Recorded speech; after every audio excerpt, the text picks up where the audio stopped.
ಇನ್ನೊಂದು 10 ವರ್ಷ ಬಿಟ್ರೆ ಕಾಲ ಹೇಗೆ ಬರ್ತದೆ ಅಂತಂದ್ರೆ, ಇವತ್ತು ರೈತರಿಗೆ ಕಣ್ಣೇ ಸಿಗ್ತಾ ಇಲ್ಲ, ಕಣ್ಣೇ ಸಿಗ್ತಾ ಇಲ್ಲ, ಕಣ್ಣೇ ಸಿಗ್ತಾ ಇಲ್ಲ ಅಂತ ನೀವು ಹೇಳಕತ್ತೀರಿ. ಇನ್ನೊಂದು 10 ವರ್ಷ ಹೋಗ್ಬಿಟ್ರೆ ಭಾರತದಲ್ಲಿ 1 ಎಕರೆ ಇದ್ದವ ಶ್ರೀಮಂತ ಇರ್ತಾನೆ, ಹೊರತಾಗಿ ಗೋರ್ಮೆಂಟ್ ನೌಕರಿ ಇದ್ದವರಲ್ಲ. ಅಷ್ಟು ಈ ರೈತರಿಗೆ ಕಿಮ್ಮತ್ತು ಬರ್ತದೆ. ನೀವು ತಿಳ್ಕೊಂಡ್ರಿ ರೈತ ಅಂದ್ರೆ ಏನ ಏನ ಏನ ರೈತ ಇಲ್ಲ ಅಂದ್ರೆ ಮಣ್ಣು ತನಬೇಕಾಗತ್ ನಾವೆಲ್ಲ ಅವಾ. ಈ ದೇಶದೊಳಗ, ಈ ರಾಜ್ಯದೊಳಗ, ಹಳ್ಳಿ ಒಳಗ, ತಾಲೂಕಿನೊಳಗ ನಾ ಹೇಳ್ತಾ ಇದ್ದೇನೆ, ನಿಮ್ಮ ಗ್ರಾಮದೊಳಗ ಗ್ರಾಮ ಪಂಚಾಯಿತಿ ಅಧ್ಯಕ್ಷ ಇಲ್ಲ ಅಂದ್ರೆ ಗ್ರಾಮ ನಡೀತದೆ. ನಿಮ್ಮ ತಾಲೂಕಿನೊಳಗ ಕ್ಷೇತ್ರದ ಶಾಸಕರಿಲ್ಲ ಅಂದ್ರೂ ತಾಲೂಕು ನಡೀತದೆ. ರಾಜ್ಯದೊಳಗ ಮುಖ್ಯಮಂತ್ರಿ ಇಲ್ಲದೆ ಇದ್ರೂ ಸಹಿತ ಈ ರಾಜ್ಯ ನಡೀತದೆ.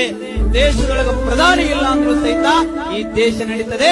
ಆದರೆ ರೈತ ಇಲ್ಲದೆ ಹೋದ್ರೆ ನಾವೆಲ್ಲ ಹೊಟ್ಟಿಗೆ ಮಣ್ಣು ತಿನ್ನಬೇಕಾಗ್ತದೆ, ಮಣ್ಣು ತಿನ್ನಬೇಕಾಗ್ತದೆ. ರೈತ ಹಾಗೆ